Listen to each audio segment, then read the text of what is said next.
जय हिंद साथियों। स्वागत है आप सभी का सत्य एक्सीलेंट यूट्यूब चैनल पे। साथियों, आज इस वीडियो में आपको बताने वाले हैं क्वेश्चन संख्या 61 से लेकर 90 तक क्वेश्चन।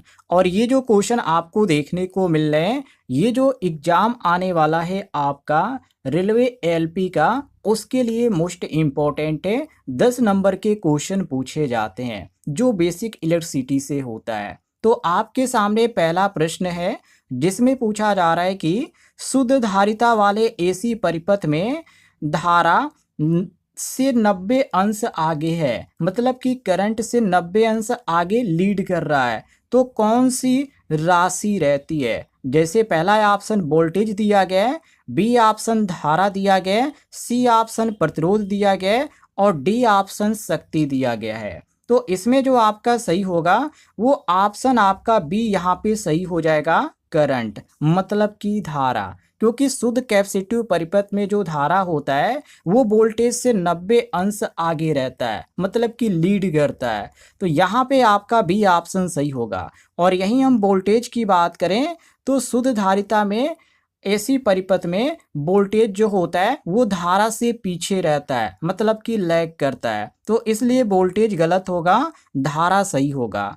और सी ऑप्शन प्रतिरोध दिया गया है, तो प्रतिरोध जो होता है ये किसी भी राशि से आगे पीछे नहीं रहता है, केवल ये धारा के प्रवाह का विरोध करता है।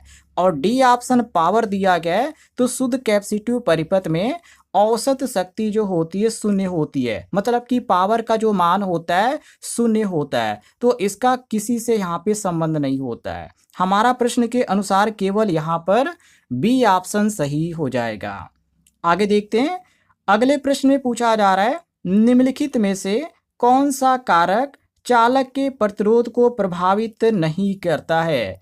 तो लंबाई तो प्रभावित करता है, बाकी अनुप्रस्थ क्षेत्रफल ये भी प्रभावित करता है, लेकिन ये जो यहाँ पे दिया गया है चालक का रंग ये प्रभावित नहीं करता है। क्योंकि साथियों सूत्र आप यहाँ पे देखेंगे तो R बराबर होता है रो L अपान ए। तो इसमें जो है ये लंबाई पे निर्भर करेगा और यहाँ पे क्षेत्रफल पे भी निर्भर करेगा और विशिष्ट प्रतिरोध पर भी निर्भर करेगा। लेकिन चालक का जो रंग यहाँ पे सी ऑप्शन दिया गया है इस पे निर्भर नहीं करेगा। और इसी चीज को लेकर ये प्रश्न पूछा जा रहा है, तो ऑप्शन आपका यहाँ पे सी जो होगा ये करेक्ट आंसर हो जाएगा।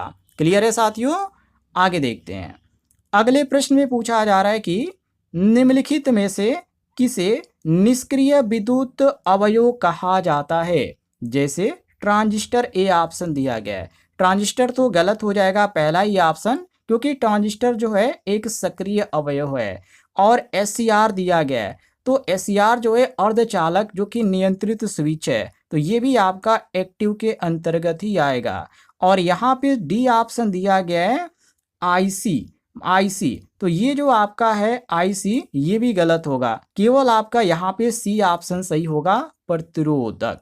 जी हाँ, पॉजिटिव ये कंपोनेंट है, क्योंकि ये जो होता है ऊर्जा उत्पन्न नहीं करता है, केवल धारा को नियंत्रित करने का काम करता है। तो विद्युत ऊर्जा को उष्मा में परिवर्तित ये करता है। तो ये आपका प्रतिरोधक जो होगा ये प्रश्न के अनुसार बिल्कुल आपका सही हो जाएगा।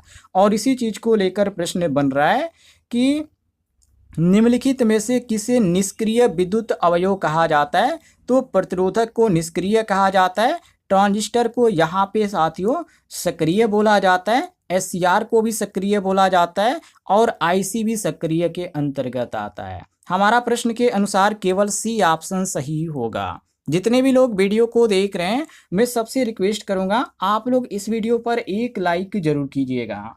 आगे प्रश्न में पूछा जा रहा है कि उच्च गुणवत्ता वाले विद्युत स्विचों के संपर्क बनाने के लिए सामान्य किस पदार्थ का उपयोग किया जाता है। तो इसमें चांदी का उपयोग किया जाता है। जी हाँ, क्योंकि चांदी की जो चालकता होती है बहुत ही अच्छा माना जाता है, बहुत ही अधिक होता है। तो संपर्क प्रतिरोध जो होता है ये इसका यहाँ पे बहुत ही कम होता है। हालांकि अच्छा गुणवत्ता वाला स्विच है, रिले कंडक्टर के संपर्क में बनाने में इसका ज़्यादातर उपयोग किया जाता है। और इसी को लेकर ये प्रश्न भी बन रहा है, तो ऑप्शन आपका यहाँ पे ए सही होगा। और बी ऑप्शन दिया गया शीशा। यहाँ पर देखिए तो शीशा यहाँ पे दिया गया है। हालांकि शीशा जो होता है नरम धातु होता है, तो इसकी चालकता जो होती है कम होती है, तो विद्युत संपर्क बनाने में इसका उपयोग नहीं किया जा सकता। और सी ऑप्शन जस्ता दिया गया है, तो जस्ता का उपयोग जो किया जाता है गैल्वेनाइजिंग जो होता है उसमें किया जाता है। ये भी उच्च गुणवत्ता वाले जो विद्युत संपर्क होता है उसमें इसका उपयोग नहीं किया जाता। और डी ऑप्शन टीन दिया गया है, तो टीन का जो उपयोग किया जाता है सोल्डरिंग हो गया या कोटिंग हो गया उसमें किया जाता है, ये ध्यान रखिएगा। तो प्रश्न के अनुसार केवल यहाँ पर ए ऑप्शन हमारा सही हो जाएगा। आगे बढ़ते हैं। अगले प्रश्न में पूछा जा रहा है कि वोल्ट एम्पियर में किस विद्युत राशि को मापा जाता है? तो साथियों ये मापा जाता है आभासी शक्ति अपरेंट पावर को। ऑप्शन आपका यहाँ पे बी सही हो जाएगा, क्योंकि आभासी शक्ति की जो इकाई होती है वो VA मतलब वोल्ट एम्पियर होती है, ये ध्यान रखिएगा। और ये जो होता है AC परिपथ में वोल्टेज और धारा के गुणनफल के बराबर भी होता है, ये भी ध्यान रखिएगा। तो ऑप्शन आपका यहाँ पे बी सही होगा। क्लियर है साथियों? आगे देखिए। आगे प्रश्न में पूछा जा रहा है कि संतुलित व्हीटस्टोन ब्रिज में गैल्वेनोमीटर से प्रवाहित धारा कितनी होती है? तो इसमें यदि प्रवाहित धारा की हम बात करें तो ये जो होता है 0 होता है। पहला ऑप्शन आपका सही हो जाएगा, क्योंकि व्हीटस्टोन जो ब्रिज है आप शायद ITI किए होंगे तो आपने प्रैक्टिकल इसका जरूर किया होगा व्हीटस्टोन ब्रिज का। इसमें क्या होता है गैल्वेनोमीटर का जो सिरा होता है 2 सिरा होते हैं और दोनों सिरों का जो विभव होता है वो समान होता है, तभी तो विभवांतर 0 होने से इसमें कोई धारा प्रवाहित नहीं होती है। प्रैक्टिकल आप किए होंगे तो आप इसके बारे में जानते होंगे। ऑप्शन आपका यहाँ पे ए करेक्ट आंसर हो जाएगा। आगे बढ़ते हैं। अगले प्रश्न में पूछा जा रहा है AC विद्युत प्रणाली में पावर फैक्टर सुधारने के लिए मुख्य रूप से किस उपकरण का उपयोग किया जाता है? तो इसमें कैपेसिटर बैग का किया जाता है। जी हाँ, पहला ऑप्शन ही आपका दिया गया कैपेसिटर बैग, क्योंकि कैपेसिटर बैग जो होता है इंडक्टिव लोड द्वारा जो उत्पन्न रिएक्टिव पावर होता है उसकी ये पूर्ति करता है, तो इससे पावर फैक्टर जो होता है वो बढ़ जाता है, तो लाइन करंट जो होता है वो घट जाता है, तभी तो यहाँ पे हानि जो होती है इसमें कम देखने को मिलती है, तो इसका यहाँ पे ज़्यादा फायदा भी है। तो ऑप्शन यहाँ पे ए सही हो जाएगा। केवल हमसे क्वेश्चन में ये पूछा जा रहा है कि AC विद्युत प्रणाली में पावर फैक्टर सुधारने के लिए मुख्य रूप से किस उपकरण का उपयोग किया जाता है? तो कैपेसिटर बैग का किया जाता है। ऑप्शन आपका ए यहाँ पे सही हो जाएगा। आगे देखते हैं। अगले प्रश्न में पूछा जा रहा है निम्नलिखित में से किसका पावर फैक्टर एक मतलब कि यूनिटी होता है? तो जैसे यहाँ पर पहला ऑप्शन दिया गया शुद्ध प्रतिरोधी लोड, बी ऑप्शन है शुद्ध प्रेरकीय लोड, और यहाँ पे सी ऑप्शन दिया गया शुद्ध धारिता लोड, और डी ऑप्शन दिया गया चोक कायल। तो साथियों यहाँ पे आपका सही हो जाता है ऑप्शन ए शुद्ध प्रतिरोधी लोड, क्योंकि शुद्ध प्रतिरोधी लोड मतलब प्योर कैपेसिटिव जो लोड होता है उसको इंडिकेट किया जा रहा है। तो शुद्ध प्रतिरोधी जो परिपथ होता है वोल्टेज और धारा जो होता है एक तरह से समान फेज में इसमें रहता है, तभी तो कहा जाता है फेज सिंगल 0 और पावर फैक्टर cos फाई बराबर 1। ये इसमें यहाँ पे फैक्टर है, उसको ध्यान रखिएगा, ये सूत्र के अनुसार कहा जाता है। तो ऑप्शन आपका यहाँ पे ए करेक्ट आंसर हो जाएगा। आगे बढ़ते हैं। अगले प्रश्न में पूछा जा रहा है कि कौन सा नियम बताता है कि प्रेरित EMF चुंबकीय फ्लक्स के परिवर्तन की दर के समानुपाती होती है? तो फैराडे का नियम इसमें बताता है। जी हाँ, क्योंकि फैराडे का जो नियम है इस यही कहता है कि प्रेरित EMF इलेक्ट्रोमोटिव फोर्स जो है चुंबकीय फ्लक्स के परिवर्तन के दर के समानुपाती होता है। ये फैराडे का जो नियम है ये कहता है। तो इसका जो यहाँ पे उपयोग है सिद्धांत जो है ट्रांसफार्मर पर, जनरेटर पर, इंडक्शन पे, ये सब पर ये लागू होता है। तो ऑप्शन यहाँ पे आपका ए सही होगा। और यहीं पर बी ऑप्शन दिया गया लेंज का नियम। तो लेंज का जो नियम होता है ये प्रेरित धारा की दिशा बताता है। EMF का परिणाम जो होता है इससे इसका कोई संबंध नहीं होता है। और ओम का नियम तो अलग ही है, ये केवल धारा और वोल्टेज का संबंध बताता है। क्लियर है? ये केवल क्या करता है, वोल्टेज हो गया, धारा हो गया और प्रतिरोध हो गया, इसका केवल संबंध बताता है। और डी ऑप्शन दिया गया किरचॉफ का नियम। तो किरचॉफ का जो नियम है विद्युत नेटवर्क का विश्लेषण के लिए उपयोग किया जाता है। क्लियर है साथियों, ये चुंबकीय प्रेरण सिद्धांत से इसका कोई संबंध नहीं है। हमारा प्रश्न के अनुसार केवल यहाँ पर ए ऑप्शन सही हो जाएगा। आगे बढ़ते हैं। आगे प्रश्न में पूछा जा रहा है कि प्रतिरोधक के और यहाँ पे दिया गया कि V और यहाँ पे I के यहाँ पे कैरेक्टरिस्टिक के ढाल जो यहाँ पे बना जाता है वो किसके द्वारा यहाँ पे बनाया जाता है, ये लेकर ये प्रश्न पूछा जा रहा है। तो ये आपका जो होता है जिसको हम यहाँ पे आप बोलते हैं प्रतिरोध, ये आपका पहला ऑप्शन सही होता है, क्योंकि ये जो प्रदर्शित करता है, जो इंडिकेट किया जाता है जिस राशि के द्वारा, उसको प्रतिरोध बोला जाता है। तो जो ग्राफ होता है उसको लेकर पूछा जा रहा है कि V और I ग्राफ में वोल्टेज जो होता है जो कि Y अक्ष पर करंट को X अक्ष पे जो दर्शाया जाता है उससे संबंधित ये प्रश्न है। हालांकि ये ग्राफ वाला प्रश्न है, ये आपको समझ में नहीं आएगा तो इसको आप भूल जाइए, इसको आप छोड़ दीजिए। चलिए, जब ग्राफ वाला क्वेश्चन आपको बताएंगे तो उसमें आपको इसके बारे में बताएंगे, ऐसे आपको समझ में नहीं आएगा। आगे बढ़ते हैं।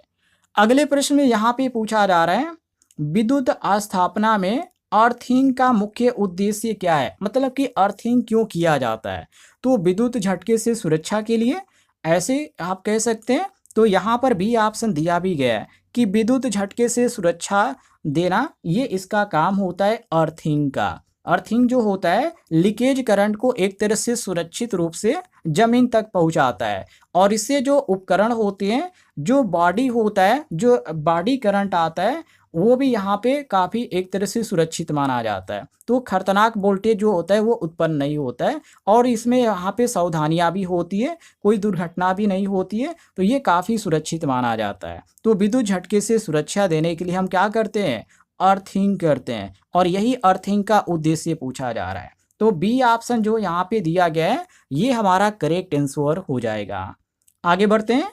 अगले प्रश्न में साथियों पूछा जा रहा है कौन सा नियम कहता है कि किसी जंक्शन पर आने वाले और जाने वाली धाराओं का बीजगणितीय योग्य शून्य होता है। तो ये तो किरचॉफ का जो धारा का नियम है उसी में आपको देखने को मिलता है, क्योंकि ये नियम यही कहता है, जो किरचॉफ का करंट लॉ वाला जो नियम है उसमें यही कहा जाता है कि किसी भी जंक्शन पर आने वाली कुल धारा जाने वाली कुल धारा के बराबर होती है। ये जो नियम है आवेश संरक्षण का नियम है, ध्यान रखिएगा। और ये किरचॉफ करंट लॉ जो यहाँ पर देखने को मिल रहा है ये आपका बी ऑप्शन सही होगा। और ओम के नियम के बारे में आप जानते ही हैं, ये केवल वोल्टेज धारा और प्रतिरोध के बीच संबंध बताता है। और यहाँ पे दिया गया सी ऑप्शन फैराडे का नियम। तो फैराडे का जो नियम है ये केवल विद्युत चुंबकीय जो प्रेरण है उससे संबंधित है, इसका जंक्शन से और करंट विश्लेषण से कोई संबंध नहीं है। और डी ऑप्शन दिया गया जूल का नियम। तो जूल का जो नियम है ये केवल विद्युत धारा से जो उष्मा जो उत्पन्न होती है या उत्पन्न जो उष्मा होती है उसकी ये गणना करता है, इसका भी यहाँ पे जंक्शन और धारा से कोई संबंध नहीं है। तो प्रश्न के अनुसार केवल यहाँ पर बी ऑप्शन हमारा सही हो जाएगा। आगे बढ़ते हैं साथियों। आगे प्रश्न में पूछा जा रहा है निम्नलिखित में से कौन सी हानि केवल एसी सप्लाई पे कार्य करने वाले ट्रांसफार्मर में होती है। तो हिस्टेरिसिस हानि इसको बोला जाता है। हालांकि इसमें हानियां और भी होती है, घर्षण और ईडी करंट लॉस और भी यहाँ पे चीज़ें देखने को मिलती है इसमें, तो ये अलग चीज़ है। जो यहाँ पे क्वेश्चन में पूछा जा रहा है एसी सप्लाई पे कार्य करने वाले ट्रांसफार्मर में जो हानि होती है उसको पूछा जा रहा है, तो ये आपका होता है हिस्टेरिसिस हानि। जी हाँ, हिस्टेरिसिस जो हानि होती है ये ट्रांसफार्मर का जो कोर होता है, लो कोर जिसको बोला जाता है, उसमें जो चुंबकीय ध्रुव होते हैं जब बार बार जब बदलते हैं तो ये आपका उत्पन्न होता है ये हानि। तो इसे कम करने के लिए भी उपयोग किया जाता है, और इसमें उपयोग किया जाता है सिलिकॉन स्टील का। जी हाँ, सिलिकॉन स्टील का कोर यहाँ पे उपयोग किया जाता है, तब ये हानि जो होती है बहुत ही कम होती है। हालांकि हानि कम करने की बात नहीं की गई है क्वेश्चन में, केवल ये पूछा जा रहा है कि निम्नलिखित में से कौन सी हानि जो है केवल एसी सप्लाई पे कार्य करने वाले ट्रांसफार्मर में होती है। तो हिस्टेरिसिस हानि यहाँ पर आपका बी ऑप्शन करेक्ट आंसर होगा। क्लियर है साथियों। और ए ऑप्शन दिया गया कॉपर लॉस। तो कॉपर लॉस जो होता है ये कोई भी जो धारा प्रवाहित होती है तो कुंडली में ये होता है, और ये जो होता है आई स्क्वायर आर के कारण होता है। तो ध्यान रखिएगा, ये केवल ट्रांसफार्मर तक ही सीमित होता है। और यहाँ पे सी ऑप्शन दिया गया घर्षण हानि। तो हालांकि ट्रांसफार्मर में कोई जो पार्ट होता है, ट्रांसफार्मर कह सकते हैं कि ट्रांसफार्मर का जो बॉडी होता है उसके अंदर कोई भी यहाँ पे जो चीज़ होता है वो घूमने वाला नहीं होता है, मतलब कि वो रोटेट नहीं होता है और नहीं इधर उधर जाता है। तो एक तरह से कहेंगे कि घर्षण हानि तो इसमें होता ही नहीं है, तो घर्षण हानि यहाँ पे कहना गलत हो जाएगा। और डी ऑप्शन दिया गया विंडोज हानि। तो विंडोज हानि जो होता है ये घूमने वाले जो रोटर होते हैं और जो हवा होता है उसके कारण ये होता है। हालांकि ट्रांसफार्मर में किसी भी तरह का पार्ट घूमने वाला नहीं होता है, न रोटेट करने वाला होता है, तो विंडोज हानि इसमें भी नहीं होता है। ये भी ऑप्शन आपका बिल्कुल गलत है, केवल आपका यहाँ पे भी ऑप्शन सही होगा, हिस्टैरिसीस से हानि। क्लियर है साथियों, आगे बढ़ते हैं। अगले प्रश्न में यहाँ पे पूछा जा रहा है कि एक आदर्श ट्रांसफार्मर में निम्नलिखित में से कौन सा पैरामीटर स्थिर रहता है, जैसे वोल्टेज हो गया या धारा हो गया या आवृत्ति हो गया या पावर फैक्टर। तो इसमें आपका सही हो जाएगा ऑप्शन सी, जिसको हम इंग्लिश में फ्रीक्वेंसी और हिंदी में आवृत्ति बोलते हैं। क्योंकि ट्रांसफार्मर केवल जो है वोल्टेज और धारा का स्तर बदलता है, इसमें जो फ्रीक्वेंसी होती है वो समान रहती है, मतलब कि इनपुट और आउटपुट में जो होता है आवृत्ति समान रहती है, ये ध्यान रखिएगा। तो ऑप्शन आपका यहाँ पे सी करेक्ट आंसर हो जाएगा। बाकी यहाँ पे नीचे पावर फैक्टर दिया गया है। तो पावर फैक्टर जो होता है लोड की जो प्रकृति होती है उस पर निर्भर करता है, ट्रांसफार्मर से इसका यहाँ पे कोई संबंध नहीं है। तो प्रश्न के अनुसार केवल सी ऑप्शन यहाँ पे सही है। क्लियर है। यदि आपको किसी भी क्वेश्चन में किसी प्रकार की दिक्कत है, कोई भी कन्फ्यूजन है, तो आप लोग कमेंट बॉक्स में पूछ लीजिएगा, आपको जानकारी मिल जाएगी। और ऐसे ही क्वेश्चन आप डेली पढ़ना चाहते हैं तो वीडियो पर लाइक कीजिएगा। वीडियो के नीचे आपको एक बटन दिख रहा होगा सब्सक्राइब वाला, उसे जरूर दबाइएगा ताकि हर एक जानकारी आपके मोबाइल तक पहुंचे और उसका आप लाभ उठा सकें।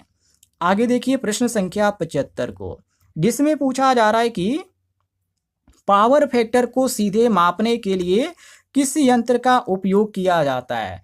तो पावर फैक्टर को मापने के लिए पावर फैक्टर मीटर का इस्तेमाल करते हैं हम। जी हाँ, यहाँ पर आपका पहला ऑप्शन जो दिया गया पावर फैक्टर मीटर, ये आपका पहला ऑप्शन जो है ये आपका करेक्ट आंसर हो जाएगा, पावर फैक्टर मीटर। ध्यान रखिएगा, क्योंकि पावर फैक्टर मीटर जो होता है एसी परिपथ का पावर फैक्टर यहाँ पे सीधे प्रदर्शित करता है, मतलब इसका जो उपयोग किया जाता है जो औद्योगिक पैनल होते हैं उसमें भी किया जाता है, सीधे मापने का काम करता है।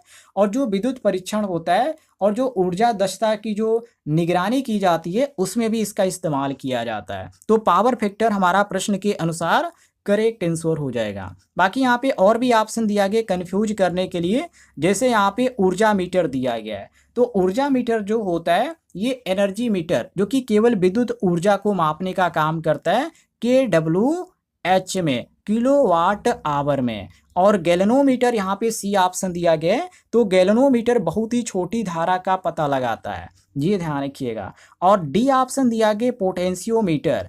तो पोटेंशियो जो मीटर होता है एक तरह से इसका उपयोग सटीक वोल्टेज जो होता है वो मापने के लिए किया जाता है। हालांकि वोल्ट मीटर का उपयोग वोल्टेज मापने के लिए किया जाता है, लेकिन जब सटीक की बात आती है यहाँ पे तब यहाँ पे हम पोटेंशियोमीटर का इस्तेमाल करते हैं, ये नोट कर लीजिएगा। तो प्रश्न के अनुसार केवल यहाँ पे हमारा ए ऑप्शन जो है करेक्ट आंसर हो जाता है। आगे बढ़ते हैं साथियों।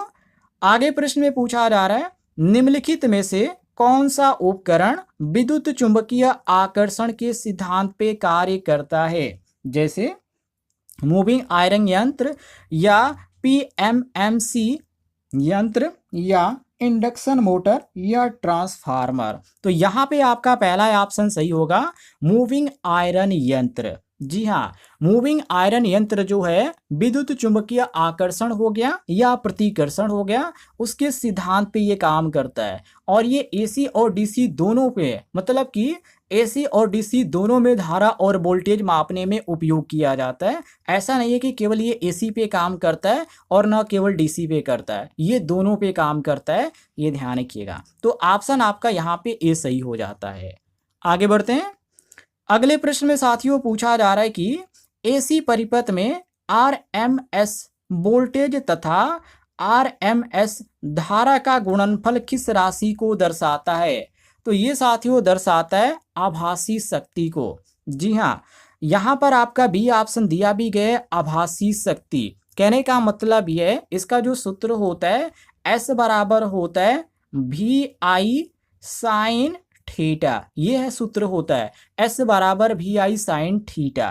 तो ये इंडक्टिव और जो कैपेसिटिव लोड होता है उससे इसका संबंध होता है। सॉरी, और इसमें आपका साइन थीटा नहीं होता है, क्योंकि ये जो होता है एक तरह से रिएक्टिव शक्ति का सूत्र होता है कि ये आपका इसमें जो सूत्र होता है आभासी शक्ति का वो केवल एस बराबर वी आई होता है, एस बराबर वी आई होता है, और इसकी जो इकाई होता है वी ए वोल्ट एम्पियर होता है, और ये केवल एसी परिपथ की कुल जो शक्ति होती है उस पर ये काम करता है। ये ध्यान रखिएगा, ये सब पे काम नहीं करता है, डीसी पे तो बिल्कुल भी काम नहीं करता है। तो यहाँ पे आपका बी ऑप्शन केवल सही हो जाएगा। थोड़ा कन्फ्यूजन हो गया यहाँ पे।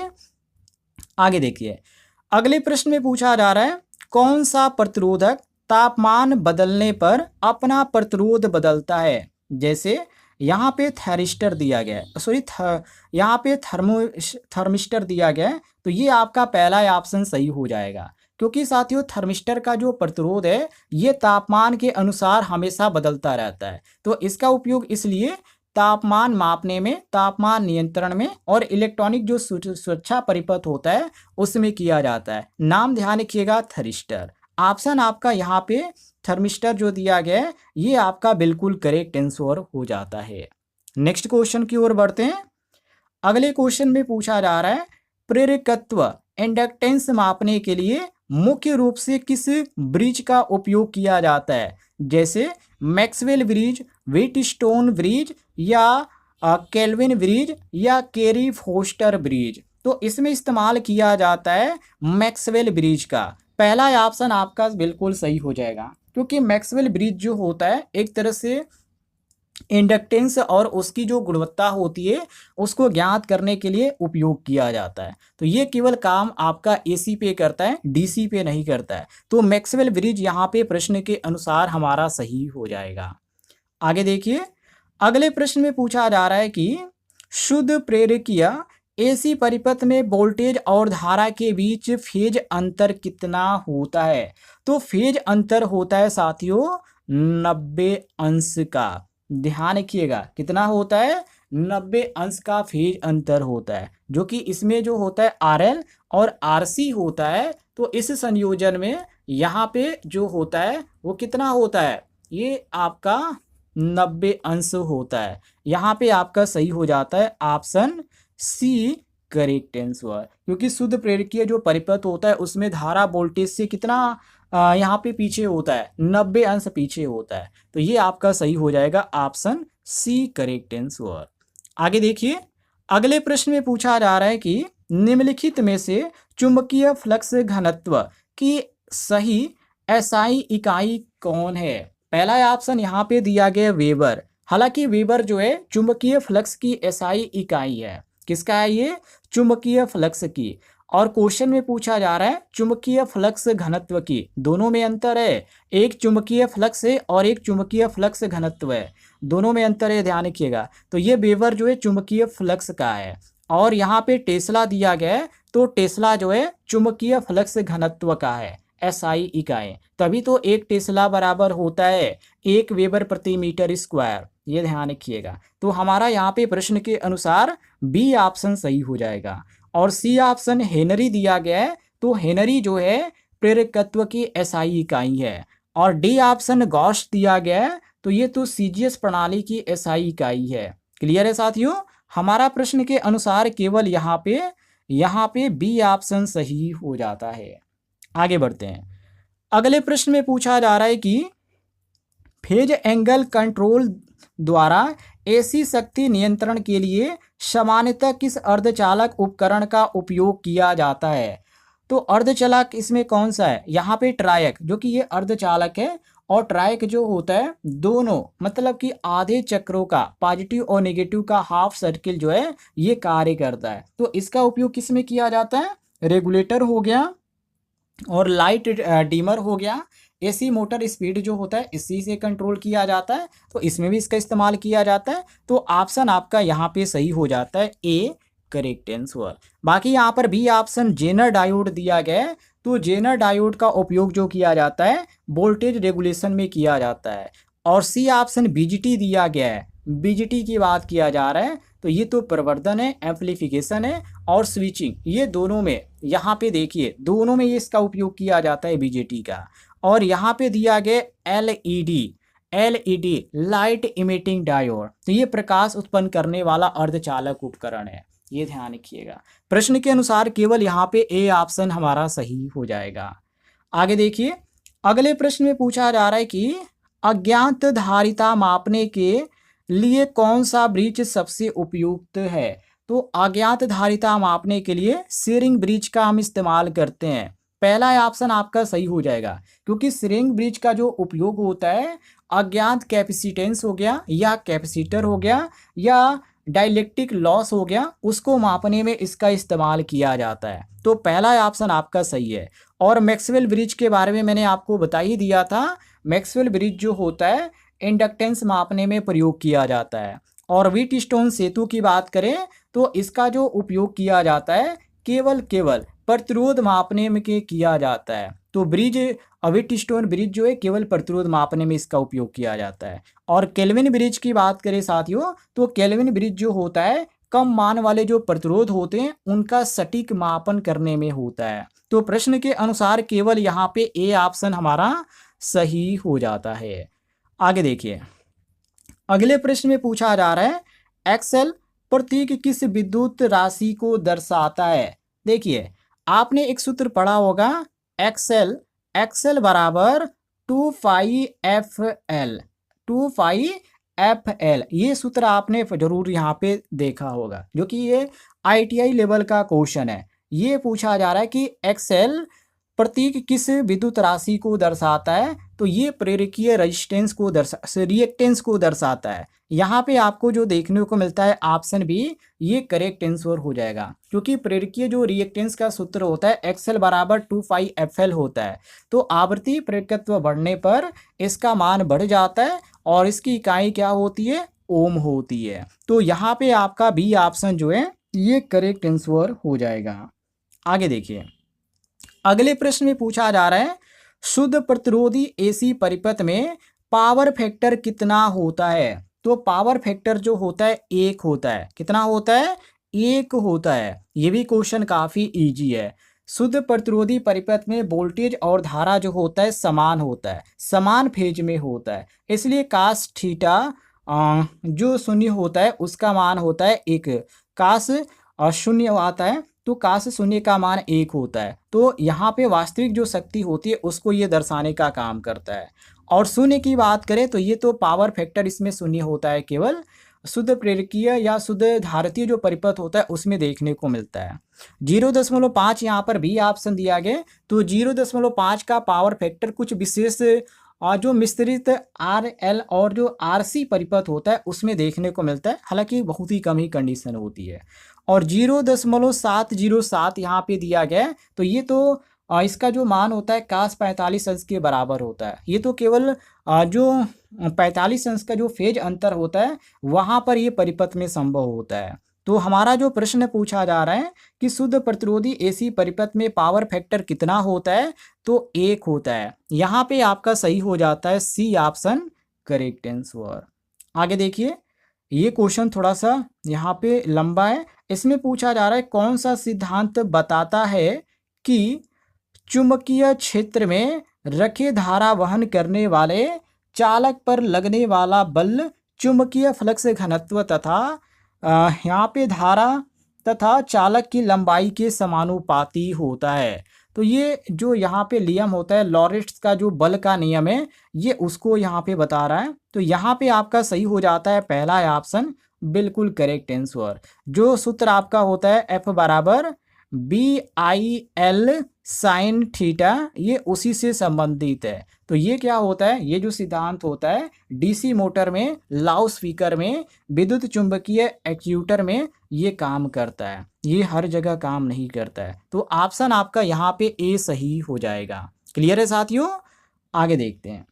आगे प्रश्न में पूछा जा रहा है कि उच्च आवृत्ति मतलब कि हाई फ्रीक्वेंसी ट्रांसफार्मर में एडी करंट हानि कम करने के लिए सामान्यतः किस कोर या किस कोर पदार्थ का उपयोग किया जाता है? तो इसमें फेराइट कोर होता है। क्या होता है साथियों? Ferrite core. पहला ऑप्शन आपका यहाँ पे सही हो जाएगा।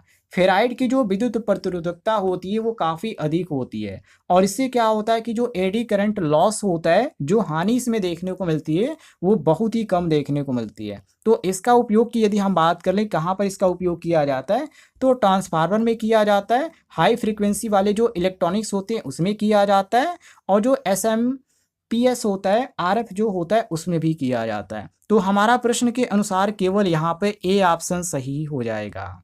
आगे देखिए, अगले प्रश्न में पूछा जा रहा है विद्युत सिग्नल के वेव फॉर्म को देखने के लिए किस उपकरण का उपयोग किया जाता है? तो इसमें ऑसिलोस्कोप का इस्तेमाल किया जाता है। ITI में तो मैंने इसके बारे में डिटेल में जानकारी दिया था। ऑसिलोस्कोप जो है वोल्टेज के समय के साथ परिवर्तन होता रहता है, तो परिवर्तन को वेव फॉर्म के रूप में ये प्रदर्शित करता है। तो इससे क्या होता है कि आवृत्ति आयाम जो कि फेज और विकृति जो होती है उसका विश्लेषण किया जाता है इसके द्वारा। केवल ये क्वेश्चन में आपसे पूछा जा रहा है कि विद्युत सिग्नल के वेव फॉर्म को देखने के लिए किस उपकरण का उपयोग किया जाता है? तो ऑसिलोस्कोप का किया जाता है। पहला ऑप्शन आपका सही हो जाएगा। आगे बढ़ते हैं साथियों। अगले प्रश्न में पूछा जा रहा है श्रृंखला RL परिपथ में यदि आवृत्ति बढ़ा दी जाए तो प्रेरकीय रिएक्टेंस पर क्या प्रभाव पड़ेगा? तो ये बढ़ जाएगा। क्या होगा साथियों? बढ़ जाएगा। कैसे बढ़ जाएगा?